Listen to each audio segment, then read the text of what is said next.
إن المتقين في جنات وعيون ادخلوها بسلام آمنين ونزعنا ما في صدورهم من غل إخوانا على سرر متقابلين لا يمسهم فيها نصب وما هم منها بمخرجين نبئ عبادي أني أنا الغفور الرحيم وأن عذابي هو العذاب الأليم ونبئهم عن ضيف إبراهيم إذ دخلوا عليه فقالوا سلاما قال إنا منكم وجلون قالوا لا توجل إنا نبشرك بغلام عليم قال أبشرتموني على أن مسني الكبر فبم تبشرون قالوا بشرناك بالحق فلا تكن من القانطين قال ومن يقنط من رحمة ربه إلا الضالون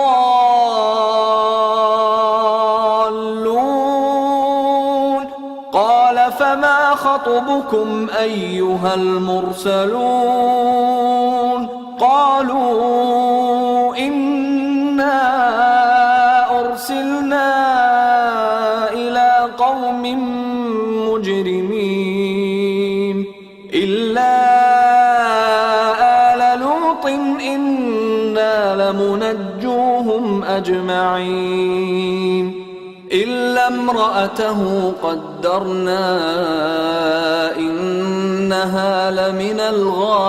الغابرين جو متقی ہیں وہ باغوں اور چشموں میں ہوں گے، ان سے کہا جائے گا کہ ان میں سلامتی اور امن و اطمینان سے داخل ہو جاؤ، اور ان کے دلوں میں جو کدورت ہوگی ہم اسے نکال دیں گے،